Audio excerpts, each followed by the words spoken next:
പാലക്കാട് കൽപ്പാത്തി തെരുവുകളിൽ ഇനി രഥോത്സവ നാളുകൾ.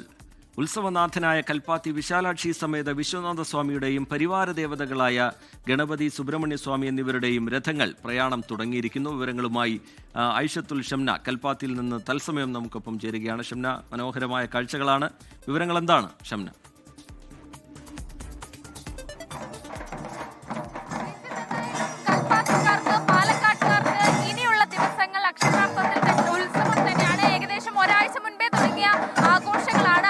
അവസാന ഘട്ടത്തിലേക്ക് കടക്കുന്നു എന്നതാണ് കാഴ്ച. ഇന്നു മുതൽ ദിവസം കൽപ്പാത്തിയുടെ തെരുവുകളിലൂടെ ഈ അഗ്രഹാരങ്ങളിലൂടെ വലിയ രീതിയിലുള്ള ഉത്സവമായിരിക്കും നടക്കുക. ഇന്ന് രാവിലെ 10 മണിയോടുകൂടി തന്നെ വിശാലാക്ഷി സമേത വിശ്വനാഥ ക്ഷേത്രത്തിൽ നിന്ന് ഈ തേരുത്സവത്തിന് തുടക്കമായി, ഒന്നാം തേരിന് തുടക്കമായി. നാളെ പുതിയ കൽപ്പാത്തി മഹാഗണപതി ക്ഷേത്രത്തിലും ഒപ്പം പഴയ കൽപ്പാത്തി ലക്ഷ്മിനാരായണ പെരുമാൾ ക്ഷേത്രത്തിലും ചാത്തപുരം പ്രസന്ന മഹാഗണപതി ക്ഷേത്രത്തിലും ഒക്കെ നാളെ മുതൽ എഴുന്നള്ളത്തുണ്ടാകും. ഗണപതി പിന്നാലെ സുബ്രഹ്മണ്യസ്വാമി, പിന്നെ അതിന് പിന്നാലെ ദേവി ദേവന്മാർ. ഇങ്ങനെയായിരുന്നു പ്രദക്ഷിണ. ഈ സാധാരണഗതിയിൽ ഒരു വർഷം മുഴുവൻ ഈ നേരിട്ട് അമ്പലങ്ങളിലെത്തി ക്ഷേത്രങ്ങളിലെത്തി ദേവി ദേവന്മാരെ കാണുന്ന ഭക്തജനങ്ങൾക്ക് അനുഗ്രഹം അവരുടെ ഗ്രാമങ്ങളിൽ ചെന്ന് അവരുടെ അഗ്രഹാരങ്ങളിൽ ചെന്ന് നൽകുക, അത് ദേവി ദേവന്മാർ കുടുംബസമേതം ചെന്ന് നൽകുക, അനുഗ്രഹിക്കുക എന്നുള്ള ഒരു വിശ്വാസം, അങ്ങനെയുള്ള ഒരു സങ്കല്പമാണ് ഈ തേരുത്സവത്തിന് പിന്നിലുള്ളത്.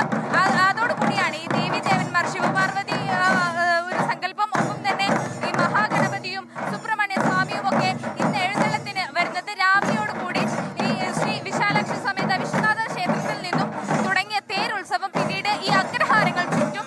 ആദ്യം ഇന്ന് ഈ അഗ്രഹാരത്തിൽ ചുറ്റി, അതിനുശേഷം ഇതാ ഇപ്പോൾ ഇവിടെ 3 തേരുകളും, ഇന്ന് പുറപ്പെട്ട 3 തേരുകളും ഇവിടെ സംഗമിച്ചിരിക്കുകയാണ്. ഇതിനുശേഷം പിന്നീട് അടുത്തൊരു ഗ്രാമത്തിലേക്ക് കൂടി ഈ തേര് ചലിക്കും. അതിനുശേഷം ഇന്നത്തെ പരിപാടികൾ പൂർണ്ണമായും അവസാനിക്കും. പിന്നീട് നാളെ ആയിരിക്കും ഈ മറ്റ് തേരുത്സവങ്ങൾ ഉണ്ടാവുക. 2ാം തേര് നാളെയും, മറ്റന്നാൾ 3ാം. ശരി, ആചാരപ്പെരുമയോടെ വാദ്യമേളങ്ങളുടെ അകമ്പടിയോടെ ഉത്സവനാഥനായ കൽപ്പാത്തി വിശാലാക്ഷി സമേത വിശ്വനാഥസ്വാമിയുടെയും പരിവാര ദേവതകളായ ഗണപതി സുബ്രഹ്മണ്യസ്വാമി എന്നിവരുടെയും രഥങ്ങൾ പ്രയാണം തുടങ്ങിയിരിക്കുകയാണ്. ദേവവ്രത സംഗമം ഞായറാഴ്ചയാണ്. ആയിരക്കണക്കിന് ഭക്തർ കൽപ്പാത്തിയിലേക്ക് ആ മനോഹരമായ കാഴ്ച കാണാൻ എത്തും. ലോകത്തെവിടെയായാലും ഏത് സമയത്തും 24 വാർത്തകളും ഓഗ്മെന്റഡ് റിയാലിറ്റി പാക്കേജുകളും എക്സ്പ്ലെയിനറുകളും വിശദമായി കാണാൻ ഞങ്ങളുടെ യൂട്യൂബ് ചാനൽ നിങ്ങൾക്ക് സബ്സ്ക്രൈബ് ചെയ്യാം.